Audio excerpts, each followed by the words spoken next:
Sarah, can you just allow me to share my screen? Just give me 1 second. I will make it live. Okay, so we are live. Hi, good morning, everyone. Good evening, good afternoon for a lot of other countries and places where we are joining. We are live on 109th session of CMAAO International Weekly Meeting. We meet every Saturday with the National Medical Associations of about 19-20 countries. And we share a platform where we can share knowledge. We've all gone through a tough time, pandemic of COVID, which is still on. Cases are rising. So it's very important for us to understand what's going on with this and what's going on with the vaccination and how we can prevent ourselves. To talk about this topic, we have Professor Shabir Madhi. He's from South Africa, a well-known person, a whole list of credentials with him, but I will introduce him by, he is a vaccinologist, a pediatrician, he's a dean for Wits Medical School in Johannesburg. He's a researcher, a principal investigator of vaccine trials of Pfizer. He's a former head for NICD of South Africa. He's a very important member for WHO Strategic Advisory Group, expert committee of SAGE. I would invite Professor for taking the session over here.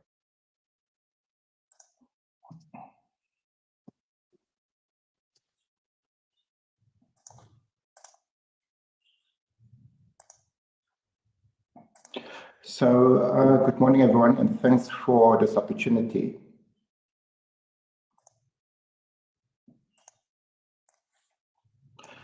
So what I'm going to do over the course of the next half an hour or so is firstly just to touch on briefly on the epidemiology of COVID-19 in South Africa, but also to put it into context on the African continent as to what has happened and to what extent we really understand the impact that COVID-19 has had in Africa.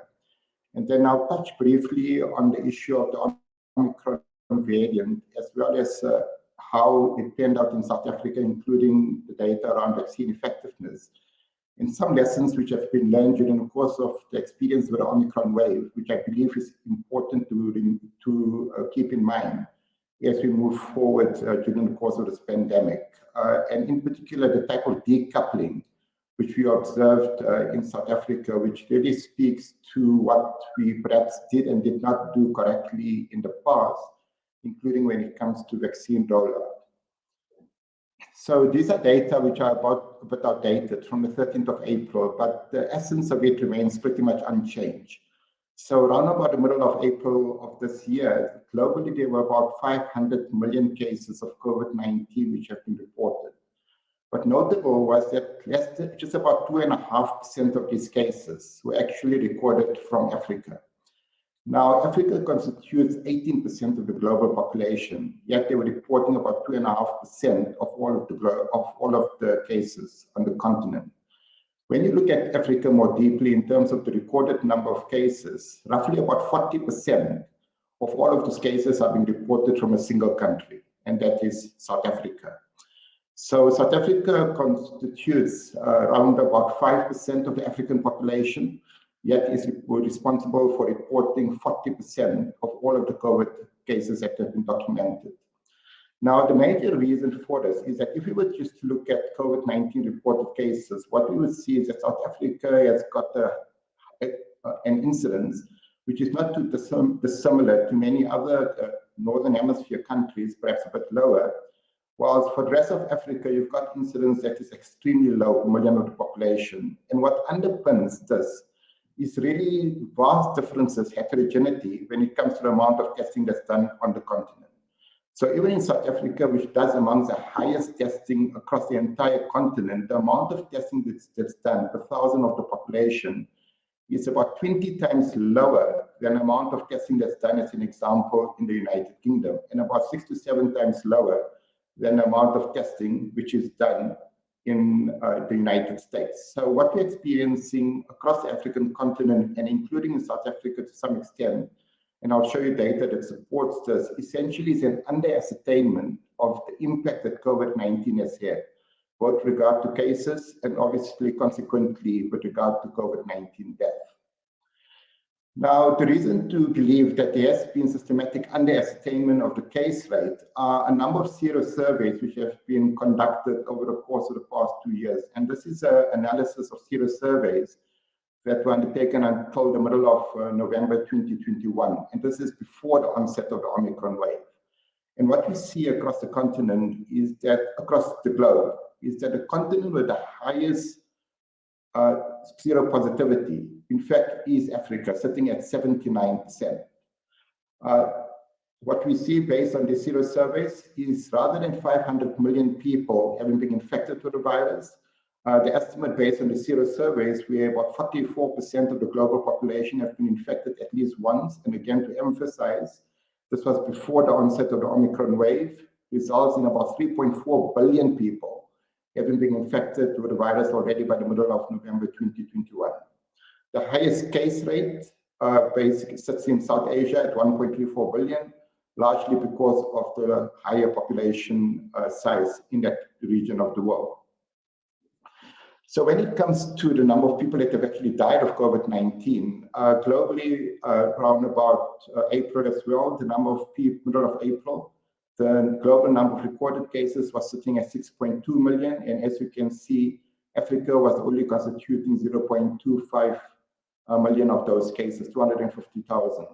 Of those 250,000 cases that were being recorded from Africa, fatal cases of COVID-19, 100,000 of those, again, were recorded from a single country, and that is South Africa.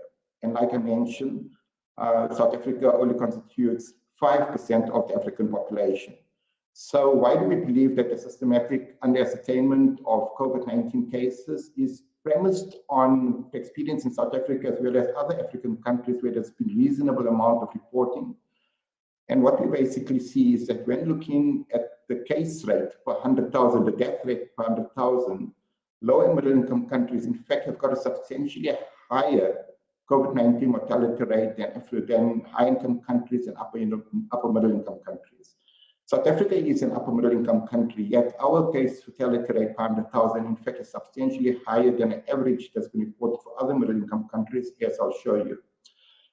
So globally, there have been 6 million cases of COVID-19 death reported, and a review of the data around about the middle of November 2021 using the excess mortality data now, estimated then already, and again, this was before the onset of the Omicron wave, that the number of deaths that had transpired from COVID-19 was probably already closer to 15 million. And these are data which were reported and somewhat agreed upon by the WHO yesterday. But again, to emphasize, this was before the onset of the Omicron wave. Now, what we see in South Africa, and like I mentioned, when we look at the mortality per 100,000, for upper middle income countries is being reported at 200 per 100,000, for low middle income countries just over 300 per 100,000. In fact, in South Africa, when using the excess mortality data, what we're sitting at is an excess mortality of 520 per 100,000, and this is excess mortality from natural causes. When you go across the continent, and these are data now until the 30th of April 2022, when you go across the country, there are some parts of the country, such as the Eastern Cape, which is a relatively rural setting, where the excess mortality that's been reported is sitting as close on to 650 per 100,000. And I'll show you how that ranks compared to excess mortality estimates attributable to COVID in other countries in the next slide.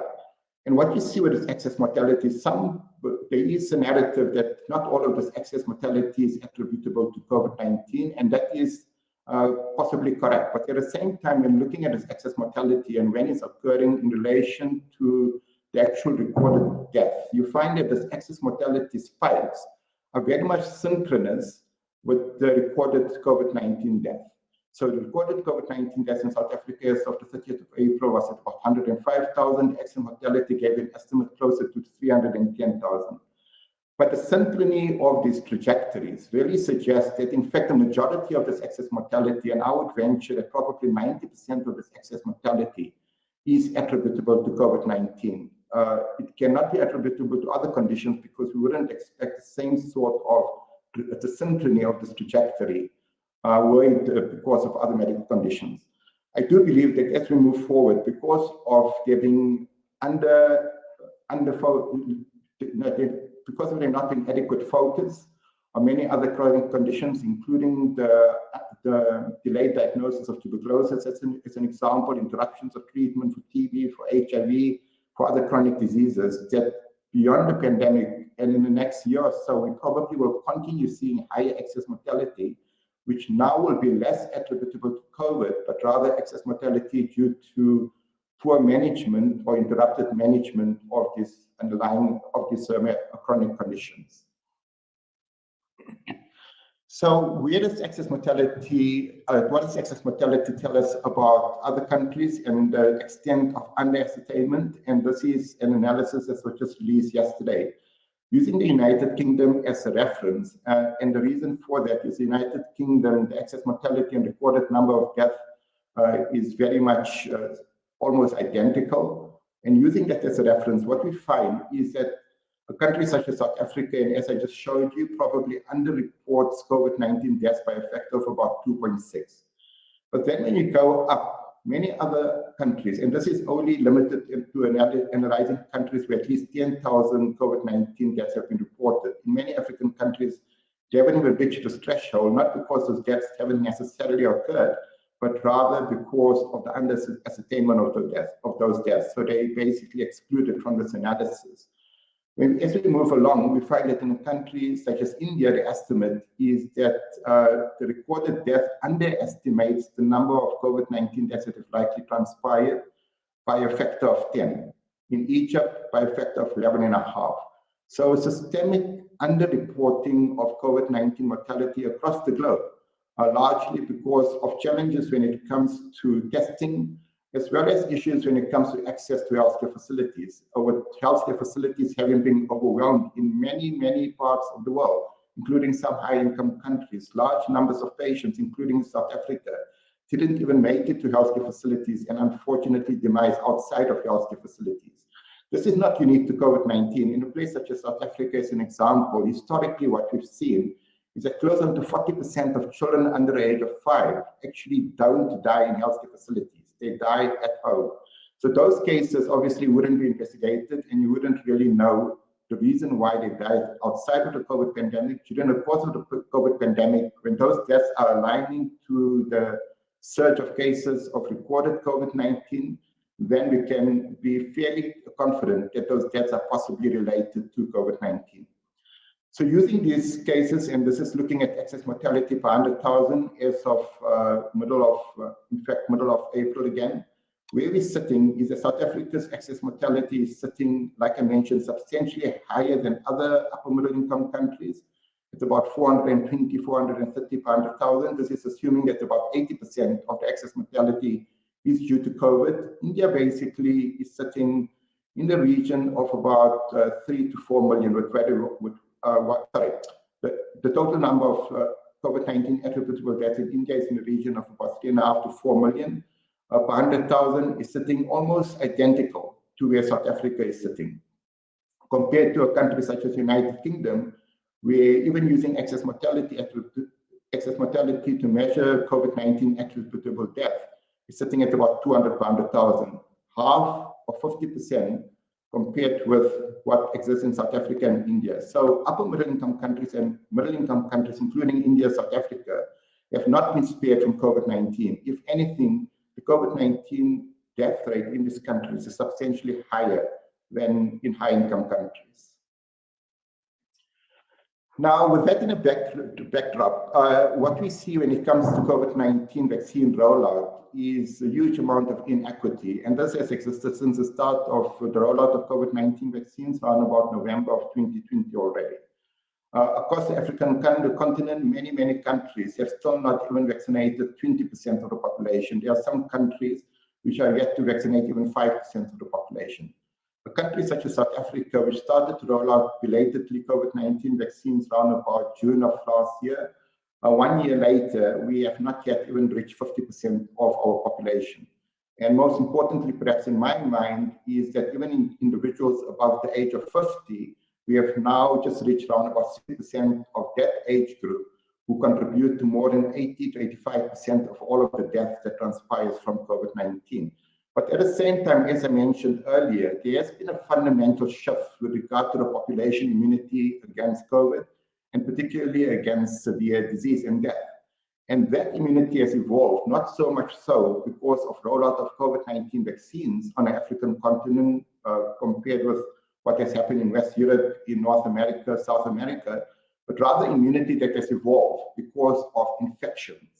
Large force of infection, 80% of the population have been infected at least once since the start of the COVID pandemic, and that was even before the onset of the Omicron wave. And I'll show you the importance of that infection, which has come at tremendous cost. Like I said, 15 million people were estimated to have died already by the middle of November of 2021. So there's been large numbers of infections, but that has come at a huge amount of cost. But at the same time, those infections are immunity inducing, and we can't dismiss it, because as I'll show you, the data points strongly that the infection-induced immunity probably works reasonably well, especially when it comes to protecting against what matters most, and that is severe COVID. So what happened in South Africa? What were the reasons for this delay of COVID-19 vaccine rollout? And in fact, what was the implications for some of the decisions that were made, which in fact went against the WHO recommendations at the time? So the first doses of COVID-19 vaccine in fact arrived in South Africa on the 1st of February 2021, before the onset of the third wave. And these doses of vaccines were procured directly from the Serum Institute of India, and at a time when the Indian government was actually restricting export of the AstraZeneca vaccine because of wanting to prioritize its own population, and probably because of engagement at the highest level of government. These 1.5 million doses of vaccine were actually eventually received in South Africa. But what happened is that the day that these vaccines were received, we basically analyzed a study that we were conducting, looking at the efficacy of the AstraZeneca vaccine in the South African context. And by the 1st of February 2021, what had happened in South Africa is that the beta variant had evolved. And the beta variant was relatively antibody evasive, especially to the type of antibody that was being induced by the first generation COVID-19 vaccines, including the AstraZeneca vaccine, as well as many other vaccines, where there was about an 8-fold reduction in the neutralizing antibody activity induced by those vaccines against the beta variant. So what we showed in South Africa, almost to the date when the AstraZeneca vaccine arrived, was that the AstraZeneca vaccine did not protect against mild to moderate COVID-19 due to the beta variant. The point estimate was 10%. Overall vaccine was about 22%, vaccine efficacy was 22%, but obviously these are completely non-significant, large confidence intervals. But important to emphasize, and we mentioned this at the time of the release of this data, is that we didn't have any severe cases of COVID-19 in this particular population that were enrolled into the study, who were relatively healthy individuals.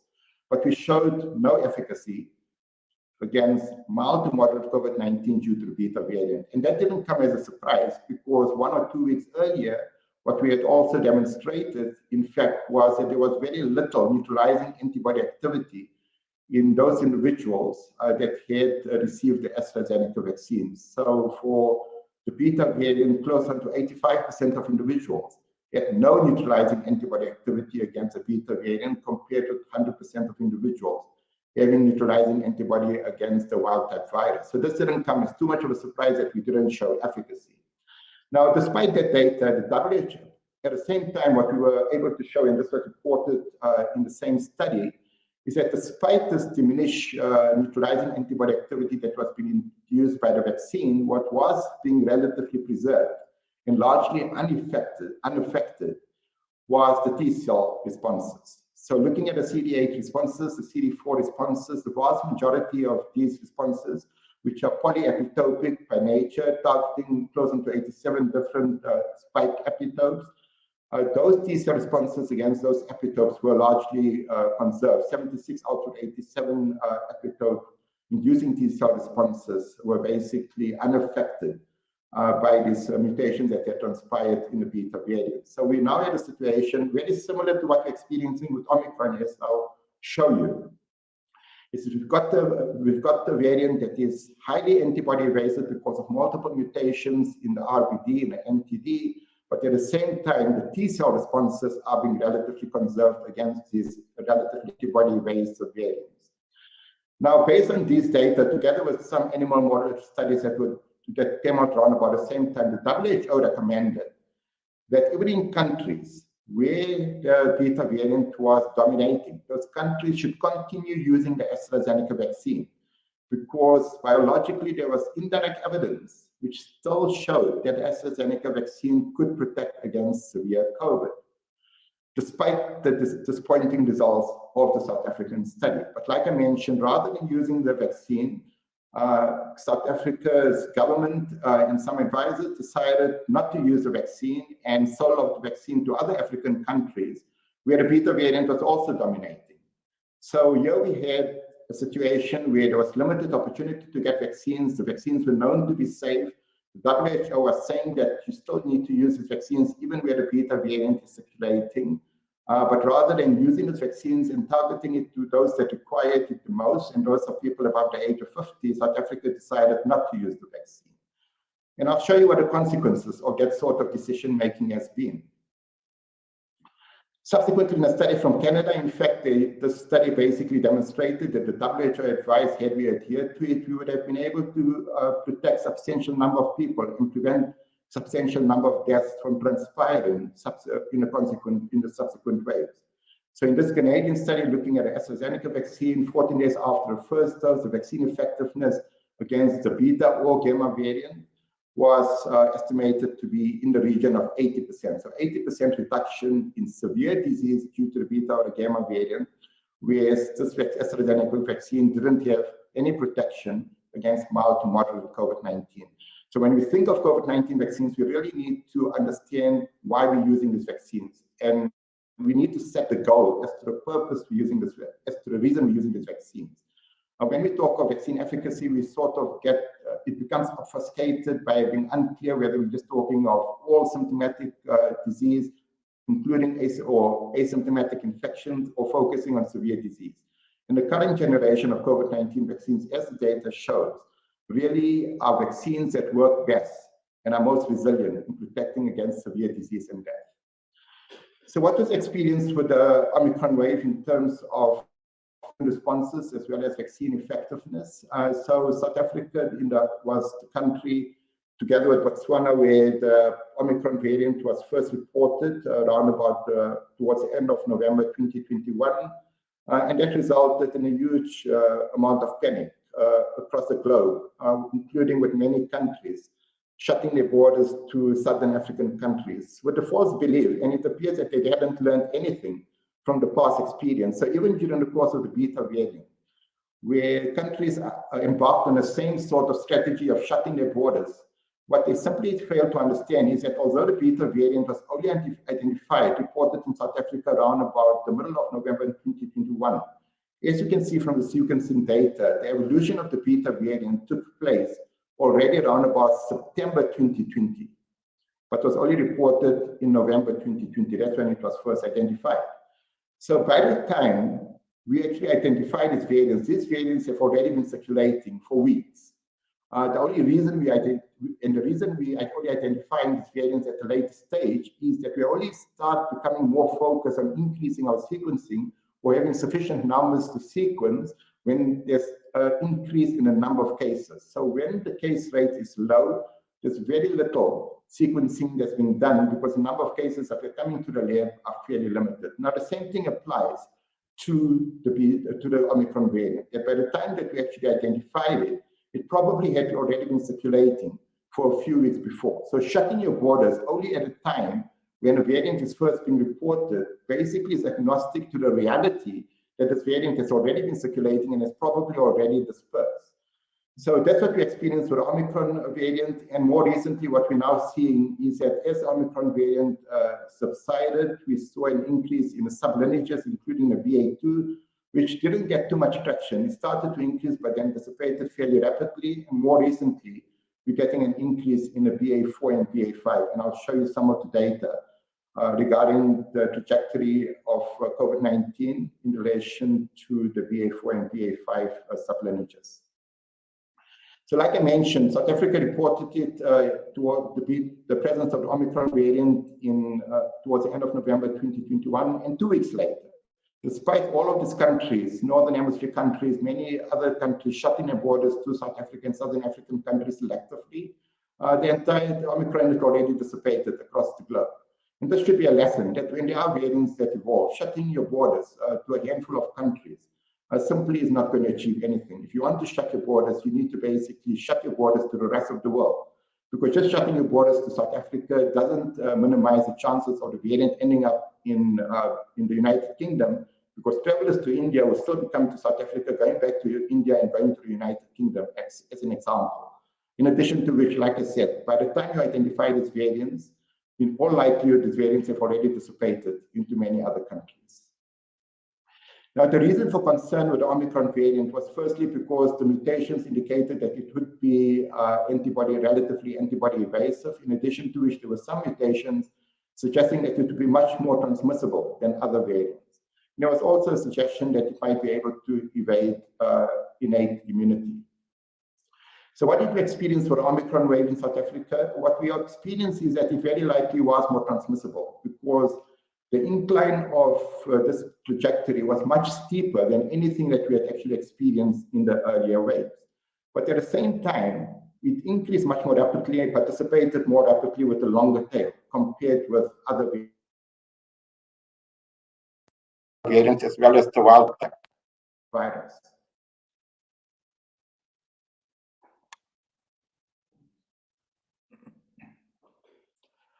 So what we experience is a suggestion that this variant was much more transmissible.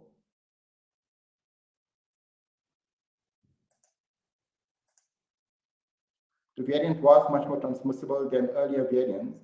And at the same time, it probably resulted in a large number of cases. And there probably was an under-documentation of the number of cases that occurred during the course of this particular wave compared to earlier waves, because of a lower number of tests that were also being performed. What was also remarkable with this particular variant was that at the time of the peak of the resurgence, the positivity rate that was being recorded was close on to 50%, something that wasn't experienced in any of the earlier waves, including with the Delta variant wave. And the reason why this is important is that when we looked at pregnant women that were coming to hospital as an example to deliver babies that were completely well, the positivity rate in pregnant women that were completely asymptomatic in many facilities was sitting at about 30%. So in addition to the recorded number of COVID-19 cases of symptomatic illness, there were also a large number of cases that were largely going undetected, because this was a virus that was disseminating across the country extremely rapidly and infecting people, with large numbers of people being asymptomatic. There was a household survey study that was done in South Africa before the Omicron wave, which actually reported that 85% of infections in that household survey, where sampling was taken almost on a weekly basis in South Africa before the onset of the Omicron wave, were asymptomatic infections. What else did we learn at an early stage with the Omicron variant is that, unsurprisingly, given those mutations that had occurred, is that vaccines, whether it was the messenger RNA vaccines or the AstraZeneca vaccines on its own, as well as past infection on its own, when it came to the Omicron variant, there was almost no neutralizing antibody after 2 doses of these vaccines, or past infection due to the Alpha variant, the Beta variant, or the Delta variant. Whilst infections with those variants still induce some cross-reactive neutralizing antibody activity against other variants, when it came to the Omicron variant, irrespective of which variant you had been previously infected with, there was very little presence of neutralizing antibody. And like I mentioned, the same thing for the messenger RNA vaccines and the AstraZeneca vaccine. You basically see in the red that very few of these patients, in fact, almost none of them, had presence of neutralizing antibody. But at the same time, you could overcome some of that antibody evasiveness by boosting your immune responses. And this was the case for, as an example, the Pfizer vaccine, where 1 month after the second dose, some individuals, and this is before you get substantial waning of the antibody, some of those individuals, about 50% of them, had some neutralizing antibody activity against the Omicron variant. But more importantly, and this is important because the reality in the South African context, the Indian context, and many other low middle income countries is that large percentage of the population have now been infected with the virus. And what we see with this sort of vaccine plus infection-induced immunity is a very, very different sort of dynamics in terms of very different dynamic when it comes to, my apologies, just give me a second, please.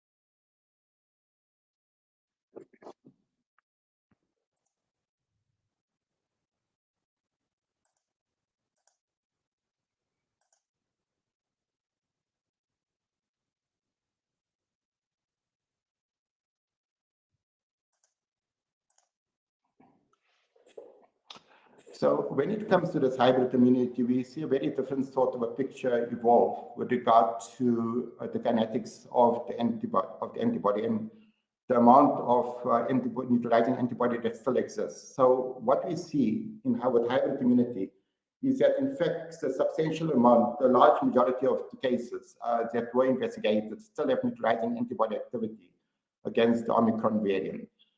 In addition to which, individuals that have had a heterologous schedule, AstraZeneca together with Pfizer, which we know induces greater magnitude of antibody response than a homologous approach, also still have substantial amount of neutralizing antibody activity against the Omicron variant. Now, although there is that diminished neutralizing antibody activity, as I mentioned earlier, what we do also experience is relative conservation of the CD4 responses as well as the CD8 responses.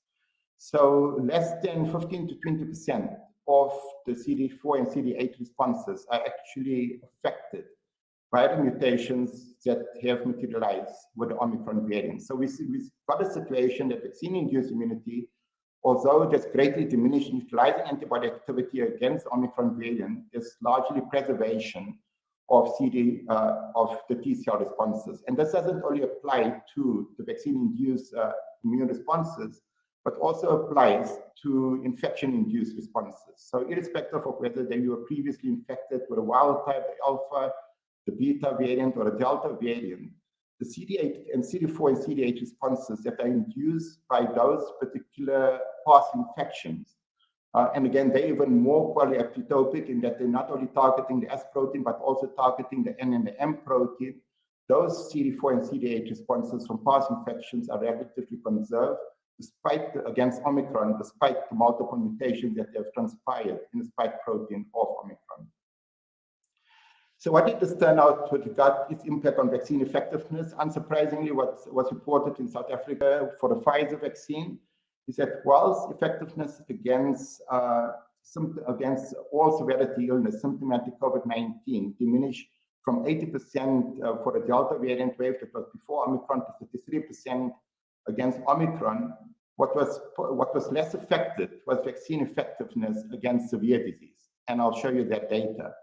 This waning of effectiveness against symptomatic COVID of all severity also depended on the time when you receive, compared with when you had received the last dose. And obviously the reason for this is because of the waning of antibody over time. So you had to receive your second dose of Pfizer vaccine more than 3 to 4 months earlier, then protection against symptomatic COVID, which was not significant, was sitting at a point estimate of 25%, compared to a point estimate of 56% if you had received the second dose of Pfizer vaccine at least 2 to 4 weeks earlier. So how is Omicron? So in the South African, in the same study, the reported efficacy against hospitalization due to COVID for the Pfizer vaccine was at about 70%, compared to as closer to 90% for the Delta variant wave. But I want to rather go to the study which came out from Qatar, which also looks at effectiveness of the vaccine as well as of past infection against symptomatic COVID-19 due to Omicron, as well as against hospitalization. And I think there's important lessons to be taken away from the study, which really needs to influence how we think of COVID-19 vaccines moving ahead, as well as what it means when it comes to the issue of rolling out COVID-19 vaccines, especially in countries where there's been limited rollout of vaccine. So what they reported in the study from Qatar is that individuals that had prior infection without any vaccine, their protection against Omicrons or severity illness was sitting at 50% compared to no vaccine efficacy for the Pfizer vaccine for those that had only received 2 doses of vaccine.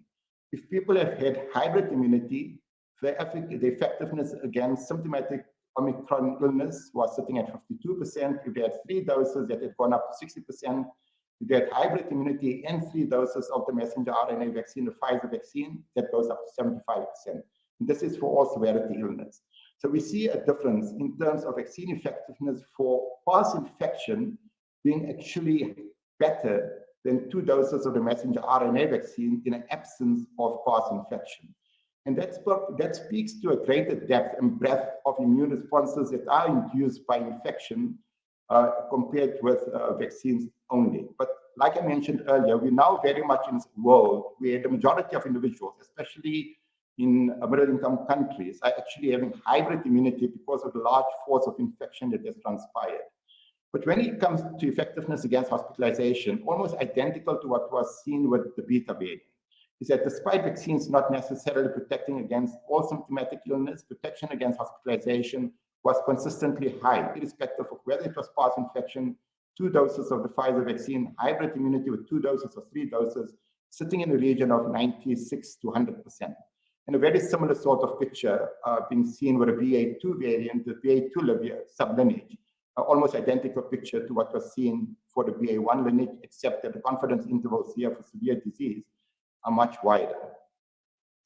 And this is a subsequent analysis, again, from Qatar, which basically compares past infection compared with 2 doses of either the Pfizer vaccine or 2 doses of the Moderna vaccine.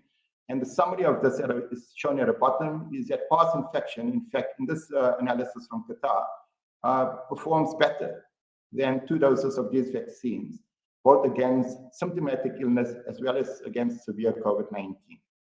And I don't think we can wish this data away. Like I mentioned, I'm not advocating that people get infected. It comes at a cost, huge loss of life, long COVID, etc. But the reality is that these infections have now transpired, and there's no wishing it away. These infections have transpired. It does confer immunity, and especially conferring reasonably good protection against severe disease. But we can do better by getting people vaccinated, because a hybrid immunity seems to perform best when it comes to protecting individuals against symptomatic illness as well as against severe disease.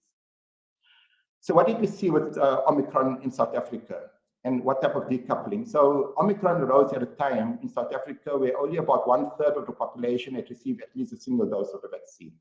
In fact, in a 12 to 18-year age group, it was 11% that had received a single dose of vaccine. In the greater than 50 age group, about 61% that received only a single dose of vaccine. 2 doses of vaccine in the greater than 50-year age group are sitting at less than 50%. And obviously, this is the group, as I mentioned, that are responsible for the majority of deaths that transpires not from COVID-19, not just in South Africa, but globally. But what we also showed is before the onset of Omicron wave, fortuitously, we were completing a second round of a serious survey in Gauteng, which is a province in South Africa where 1/4 of the population live. And what we showed before the onset of the Omicron wave is that in unvaccinated individuals, even in children under the age of 12, who were completely unvaccinated, obviously 55% of them were seropositive. When looking at an 18 to 50-year age group, close to 70% of unvaccinated individuals, including those above the age of 50, who are unvaccinated, were seropositive. Unsurprisingly, those that were vaccinated had a higher seropositivity rate because the vaccines obviously added to the seropositivity. But even amongst those vaccinated, probably 70% of them would have had hybrid immunity based on the seropositivity in the unvaccinated group. So the experience in South Africa was a massive decoupling. Although the number of cases that were being reported was high, we saw a substantial reduction when it came to hospitalization and death. And what these figures basically report on is a percentage, the percentage of cases or death or hospitalization that particular wave is responsible for since the start of the pandemic. The number in parentheses is the incidence per 100,000. So if we look at particularly the Delta variant wave and the Omicron dominating wave, what we see, and I'm just going to focus on hospitalization and death, is that a Delta variant contributed to 44% of all of the hospitalizations throughout the course of the pandemic. The Omicron variant only contributed to 10% of all hospitalizations since the start of the pandemic. Even more striking is when looking at mortality, people that have died of COVID-19, and this is excess mortality, 50% of that excess mortality was reported during the course of the Delta variant wave, and only 3% during the course of the Omicron wave. So across the country, about 7% of all deaths since the start of the pandemic were due to the Omicron variant, and roughly about 45% due to the Delta variant. As I mentioned, what happened in South Africa is we decided not to use the AstraZeneca vaccine in February of 2021. Had we used the AstraZeneca vaccine, not only would have it protected against the Beta variant, which ended up subsiding completely, but that vaccine would have conferred protection against the Delta variant. And these deaths, not all of them obviously, but those people that would have been vaccinated, those deaths and hospitalizations would have been prevented had we used AstraZeneca vaccine rather than having gone against the WHO advice. And this is an important lesson in terms of moving forward as to how we think of vaccines and what we can expect of vaccines and what we shouldn't expect of vaccines. So those sort of numbers are almost identical in the 50 to 59-year age group, as well as the 5 to 19-year age group. And this is one of the early narratives that appeared with the Omicron variant was that children were being disproportionately affected this time around. They were more likely to end up in hospital. They were more likely to die. And certainly that was not the experience in South Africa. What we see in children less than 5 years of age, both hospitalization as well as death, is that it's almost not noticeable on these waves, sitting at extremely low rates of hospitalization and death throughout the course of the pandemic, including during the course of the Omicron wave. And what we see overall is that incidence of hospitalization and death in children is substantially lower. Death rate sitting at 10 per 100,000 throughout the course of the pandemic in children less than 5 years, compared to 1,325 per 100,000 in the greater than 60-year age group, and also substantially lower risk of being hospitalized. So what we're experiencing right now is another resurgence, what we're terming as the fifth wave. The positivity rates currently across the country is sitting at about 25, 26%. Yesterday, we recorded close to 10,000 new cases, but at the same time, that's a complete understatement because the amount of testing that's now being done is even lower than the amount of testing that was done in previous waves. And this particular wave now is largely due to the evolution of the BA4 variant. What do we understand of the BA4 variant? So it's unclear yet as to how long this wave is going to last. I'm pretty optimistic that what we're going to experience here is a short, sharp wave and subsiding very rapidly, and an experience not too dissimilar to what we experienced with the Omicron variant, and that is relatively low number of hospitalizations, low number of deaths, largely because of this high force of infection that has transpired. What we're sitting at currently in South Africa in the Sero survey, we just concluded is that the positivity rate in people that were not vaccinated after the Omicron wave is sitting at 85 to 90% now. So almost all South Africans, 9 out of 10, have been infected at least once. And that past infection induces protection against severe disease, including against Omicron and almost certainly against BA4 and BA5. So we're probably going to experience a short wave. It will probably peak very soon and then subside. What do we know of the BA4 variant? We know that it is relatively antibody evasive, and in fact also antibody evasive in relation to antibody that's been induced by infection due to the Omicron variant. And these are data looking at people that were infected with Omicron, either stratified by whether they were vaccinated or unvaccinated. And in both instances, but more so in those that were unvaccinated, there's a lower default decrease of neutralizing antibody against BA4 compared with against BA1 is about 7.5-fold, both for BA4 as well as BA5. If you were vaccinated, this fold increase is slightly lower, about 2.6 to 3.2-fold decrease. So what we're seeing is that BA4, BA5, the reason it's probably gained traction is that it is able to evade immunity, including immunity that was induced by past infection over the past 3 to 4 months due to Omicron. So this increase in cases is somewhat anticipated, despite a large percentage of the population having developed immunity either from infections or with vaccines. So where to next? And where to next is a really important question we need to address globally and including in South Africa. We've seen many high-income countries pretty much lift all of their restrictions and gotten rid of most of the regulations around COVID-19. It's not because they've got better immunity than middle-income countries because they got higher vaccine rates. Like I show you, the data strongly shows that infection-induced immunity works as well, and at times even better than just only vaccine-induced immunity. So yes, high-income countries might have reached 85 and 90% vaccine coverage, but inadvertently, we've got the same type of immunity against severe disease by virtue of infections that have transpired. We can do better by getting people vaccinated, especially high-risk individuals, because that hybrid immunity will confer additional advantages. But we can't continue pretending that we're in the face of the pandemic that existed 1 year ago or 2 years ago. So the type of regulations that are still being promulgated in a country such as South Africa is simply agnostic to the reality that the impact that those restrictions are having on other aspects of society, including on the economy, including on the livelihoods of people.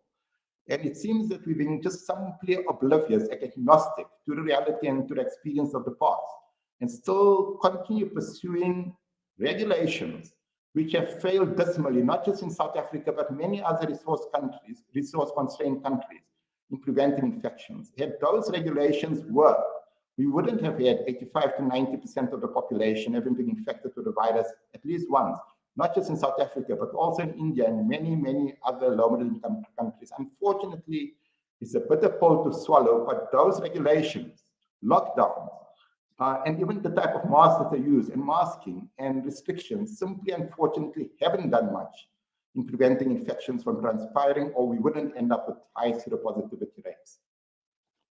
So in conclusion, Omicron was much more transmissible. It was antibody, but there was relative preservation of the T-cell responses. And the same thing probably now applies for the BA4 sublineage, which is circulating.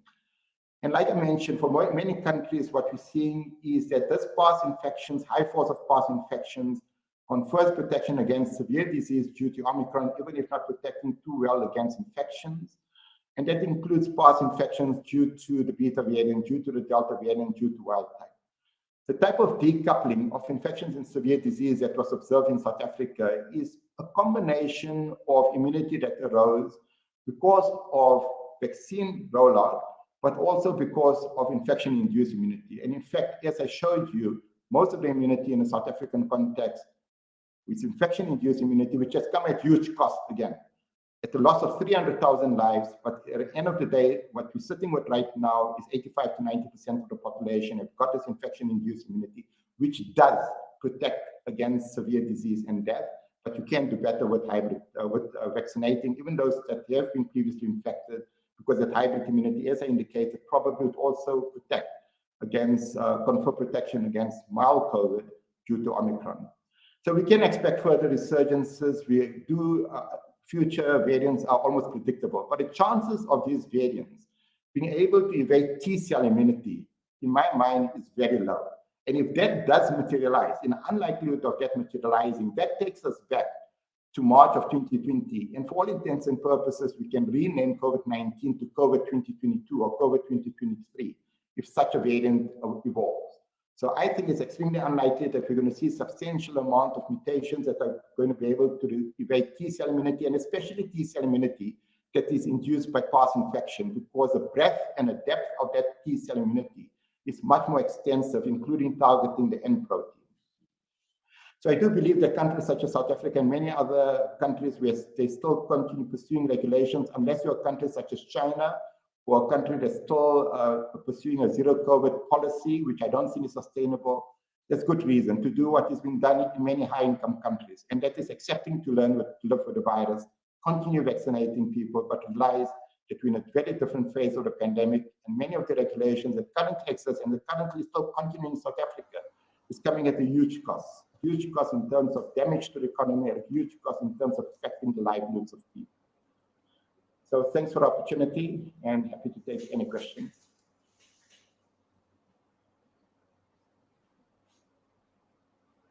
Thank you, Dr. Shabir, for that wonderful presentation. I look forward to questions from our audience.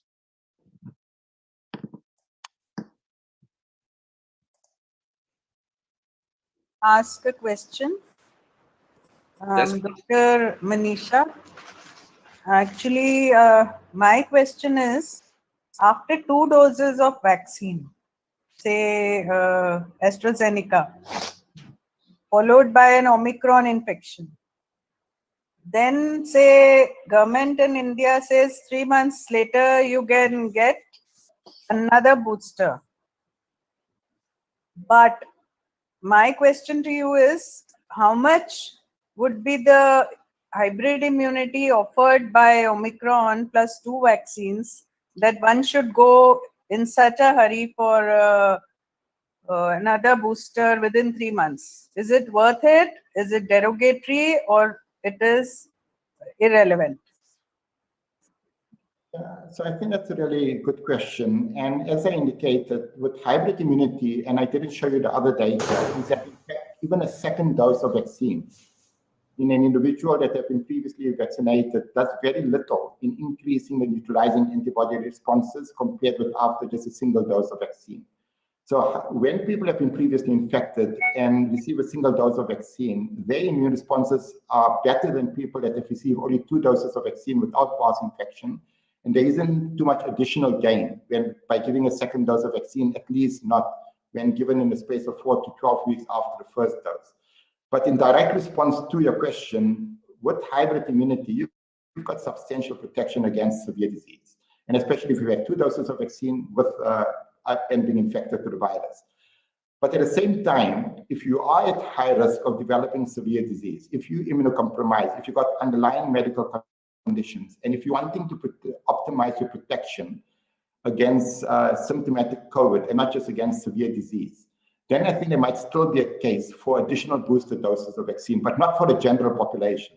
It needs to be very targeted. It needs to be targeted at those individuals who we believe that their immune responses to infection as well as to vaccines might have been suboptimal and that still remain at risk of developing severe disease. But at the general population level, I do believe that it's almost a waste of vaccine and actually a waste of resources. Because when we try vaccinating large percentages of the population, what ends up happening is that we start redirecting scarce resources to roll out COVID-19 vaccines and inadvertently end up neglecting other healthcare issues. So I don't think there's a case for routine third dosing of individuals. And in fact, the data from Israel shows quite convincingly that giving a third and a fourth dose, in fact, only confers transient protection against Omicron when it comes to symptomatic illness. It might have additional protection against severe disease, especially for high-risk individuals. So I don't think as a general rule that third doses of vaccines are warranted when there's extensive amount of hybrid immunity. And like I mentioned, with 85 to 90% of the population having been infected at least once, including in a country such as India probably, everyone that is vaccinated now essentially is pretty much has got hybrid immunity.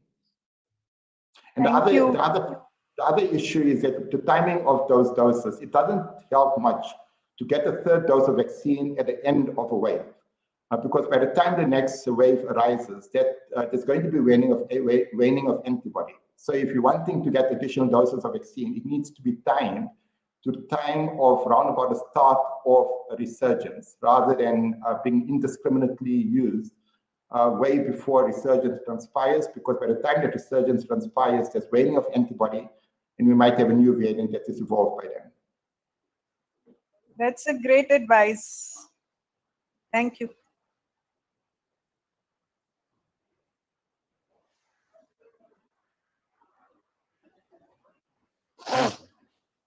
Dr. Bukhari, yes, go ahead. Thank you very much. First of all, I am very thankful for such Dr. Shabir Ahmad from such a very elaborate, effective lecture. I am Professor Bukhari from Pakistan. I have 2 questions. One of the question is that from the way there was a news from the Bill Gates that he was warning another variant which may be more transmissible and more fatal. This is the one. Is it a false news, or you are expecting another pandemic? Related to this one is another question. Do you think why is more variants are developing in South Africa? Because in Pakistan, we are almost finished with this COVID. And do you think that if the new variants are some new pandemics, the scientists are thinking about some new vaccine, or they will use this vaccine? Thank you very much. These are a few questions to me. Thank you, Dr. Shabir. I'm waiting for the call. So on the first issue about whether we're going to experience a new variant that's more transmissible and more virulent, we're certainly going to have new variants. But I think anyone that predicts what the next variant is going to look like is going to be disappointed, because as we've seen in the past, we've been largely unsuccessful in predicting what variants are going to evolve and how they're going to pan out. The Omicron was being painted as a worst case scenario, a complete disaster. And as it turned out, it's a variant that was more transmissible, was antibody evasive, but didn't cause large number of fatal cases or hospitalization. Not because the variant was necessarily less virulent, but because of this evolution of immunity that has evolved over time. So yes, there will be new variants. It might be more transmissible, but whether, like I mentioned, whether those variants are able to evade T-cell immunity, I'm highly optimistic it won't. And like I said, if it does evade T-cell immunity, then all of the vaccines that we've got and all of the past infection that has induced immunity comes to naught. Then we go back to March of 2020, because we're dealing with a substantially different virus. And because of the large amount of infection-induced immunity that includes targeting epitopes of the N protein and M protein, I strongly believe that the chances of a variant evolving that is going to end up causing more severe disease cases and death than transpired with Omicron is very unlikely. With regard to the next generation of vaccines, we certainly already have started studies, including elsewhere, where we are now looking at combining both the S protein as well as the N protein. So becoming more diverse in the antigens that are included in these vaccines to enhance the breadth of the T-cell responses in particular. And I think it's a vaccines, I'm less of a fan about trying to develop vaccines targeted at a specific variant, because by the time we've got the vaccines in the clinical space, the virus has moved on and we've got a new variant. So it's really trying to broaden the breadth of immune responses that can be used against COVID-19, and that is this combination of S and N protein RNA vaccines that are currently being evaluated.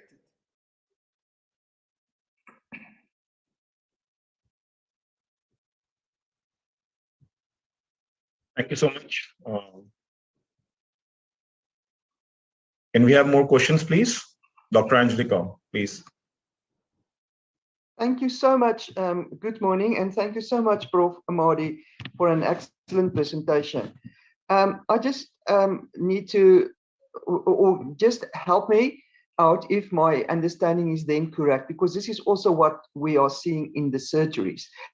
So we need to make sure that the patients there or the public understands that even though you had previous Omicron, you can, with the B4 variant, subvariant, get another sort of Omicron infection, you know.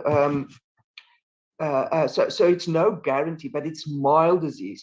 So regardless whether you have been vaccinated before or had any other variant before, you can still get mild disease. We should make the public aware so that they can understand that part. And I think in that, herd immunity for mild disease will also weighing down. And again, we need to be clear on that, if my assumption is correct. However, against, as you said, the T cells and the long or the severity of the disease, there you are protected, whether you are at hybrid immunity or only had previous infections or only been vaccinated, so that we are clear on that part. And as you correctly said, we need to make sure that people understand why we are vaccinated, or advise them to get vaccinated. not to escape mild disease, but to prevent them from dying. Am I correct in this? Thanks. Yeah, so that's correct. So if you have been previously infected with Omicron, and the estimates in South Africa is that close to 40% of the population were actually infected during the course of the Omicron wave. If you have been previously infected, and especially if you're unvaccinated and you've been infected more than 3 to 4 months ago, it's very likely that you are still at risk of being infected with a BA4 lineage, but that infections will probably be asymptomatic or result in mild illness, unlikely to land you in hospital. If you've been vaccinated, plus you get Omicron infection, then you're probably less likely to have symptomatic COVID-19 due to the BA4 variant, and obviously also less likely to be hospitalized. And like I mentioned, for countries to still continue chasing after getting 70% of a random population vaccinated, that has absolutely no merit at all, because we've got that level of immunity already against severe disease. The focus in all countries, in my mind, especially countries which haven't yet rolled out vaccines substantially, is to get more than 90% of people above the age of 50 vaccinated, which is significantly lower numbers, and getting 70% of the random population vaccinated was simply not going to contribute to large numbers of hospitalization and deaths because of their low risk to start off with, coupled with the reality that they already do have protection against severe disease and death from past infections.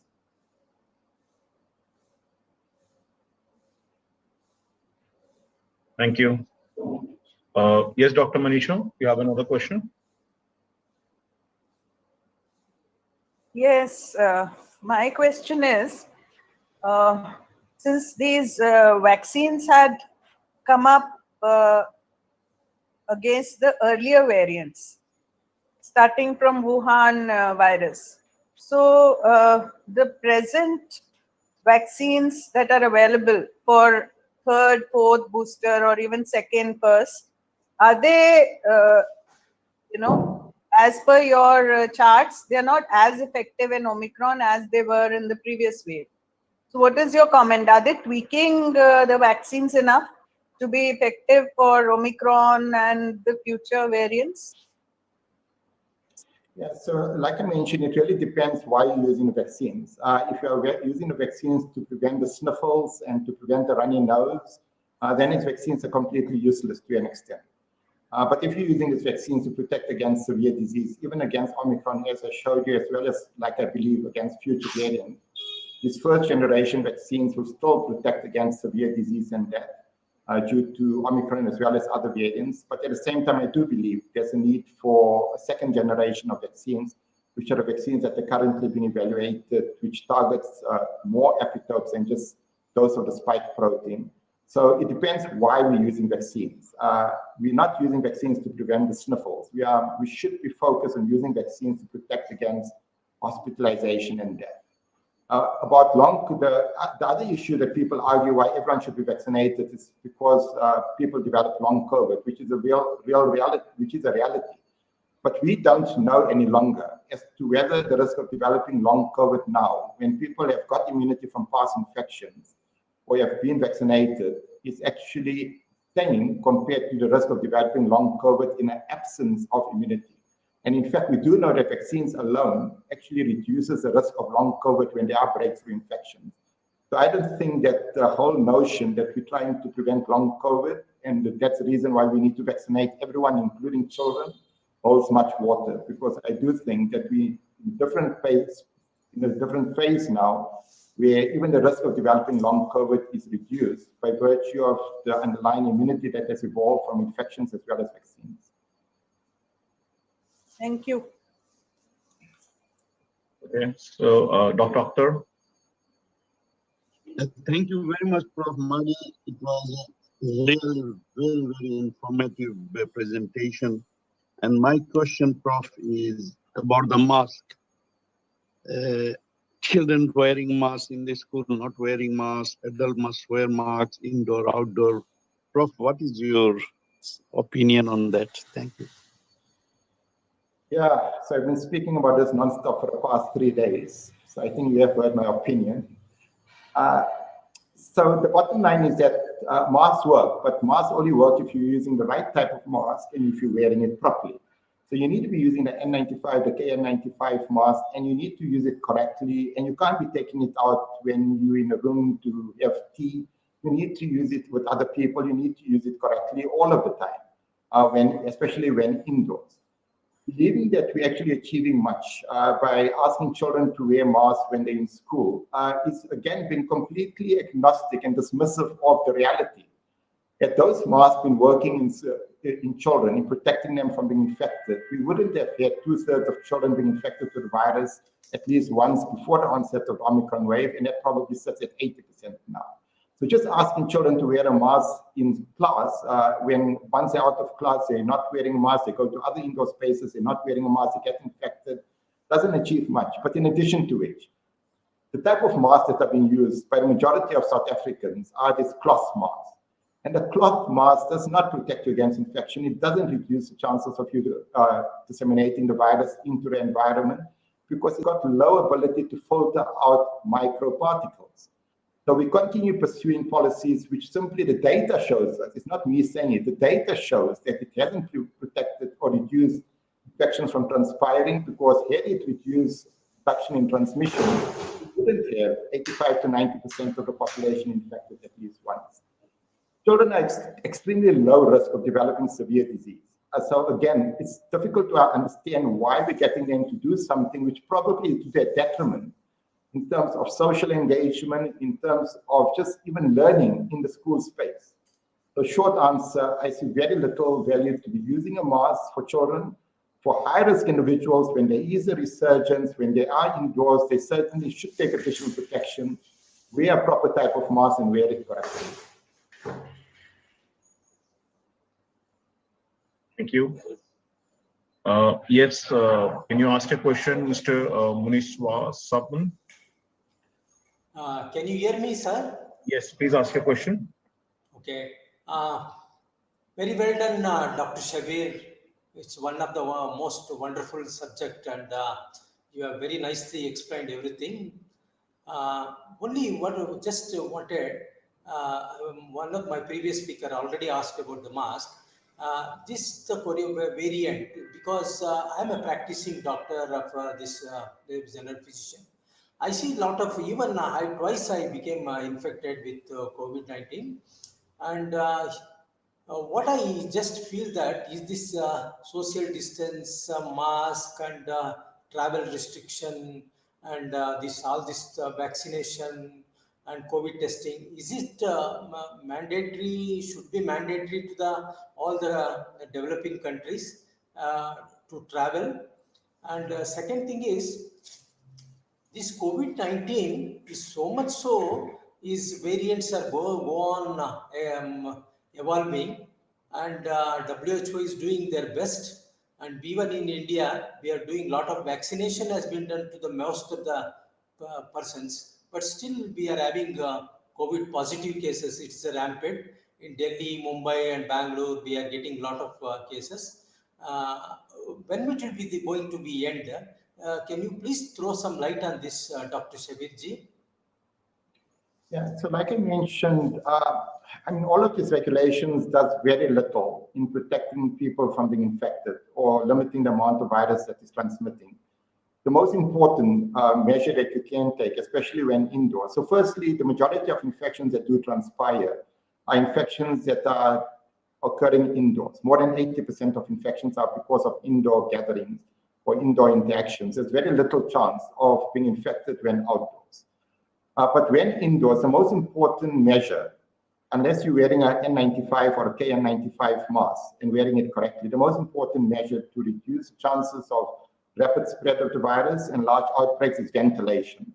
Much more important than physical distancing. For a virus that's transmitted through the airborne route, it's less about direct inoculation between people, but rather suspended virus particle in the environment, which people are inhaling or landing on mucosal surfaces that are resulting in infections.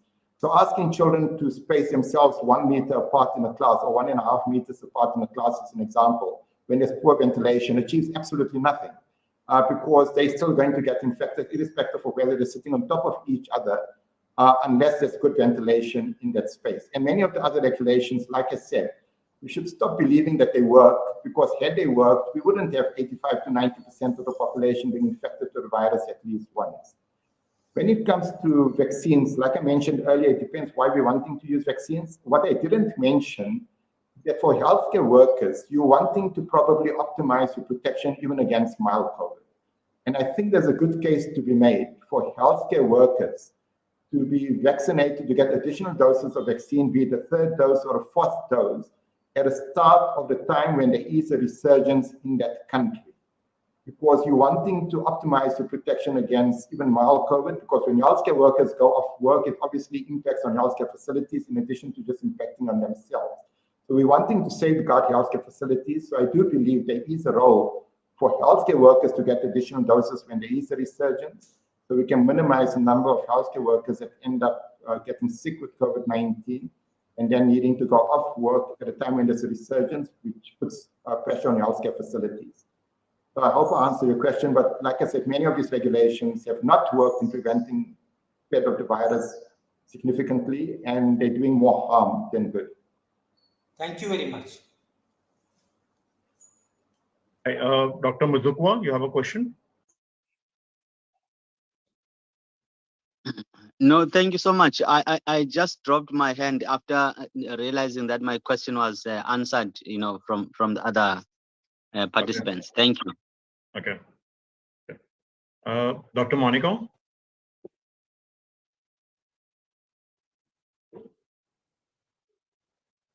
Thank you so much, Dr. Madhi, for an incredible summary of a very, very large amount of data, and using your personal experience and vision of what you've seen in South Africa in terms of how we extrapolate it to the world.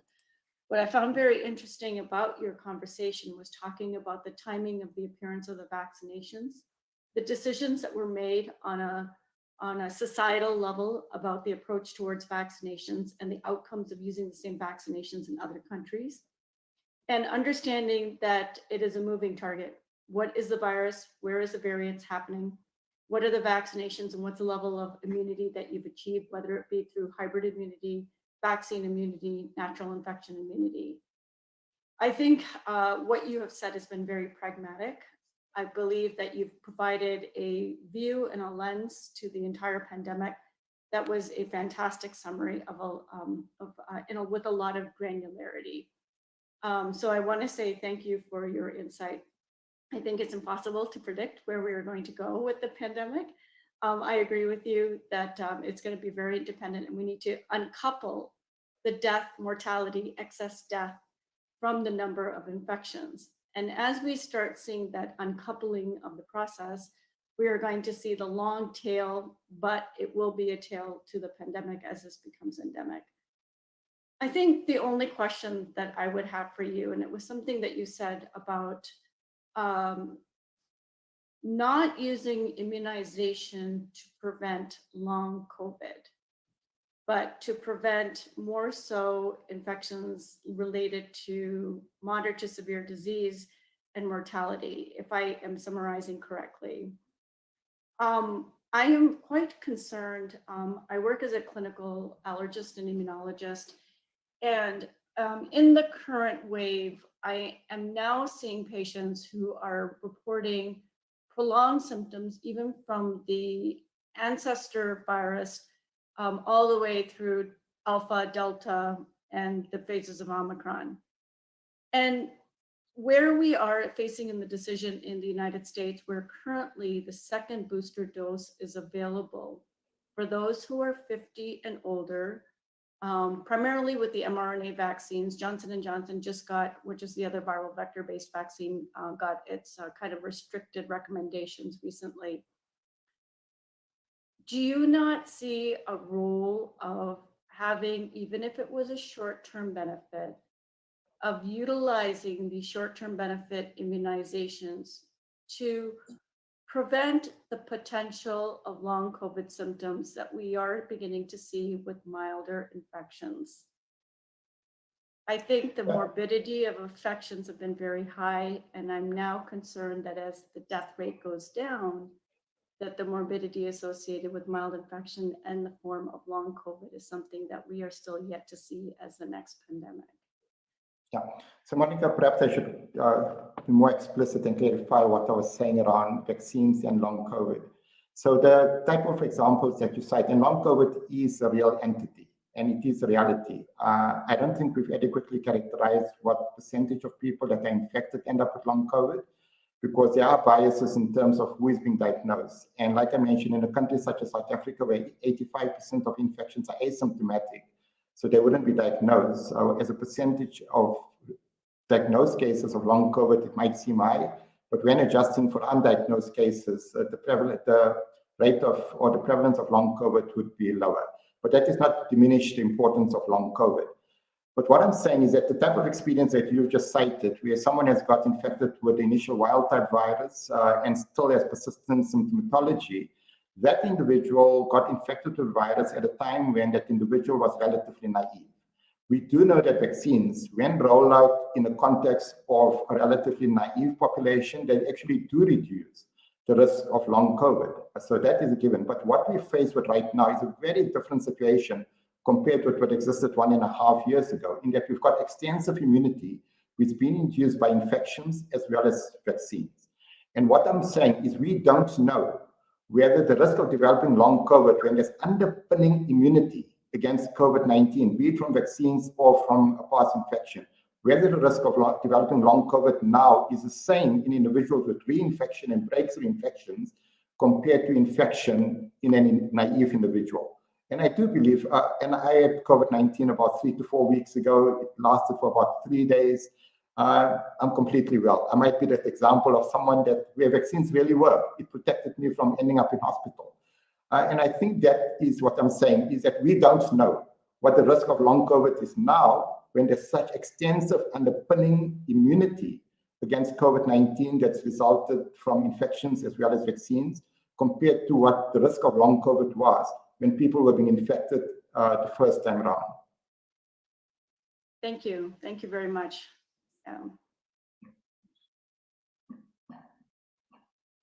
Thank you so much. Anyone on the floor have a question? I think it's a very good session and extreme useful for everyone. Do we have more questions?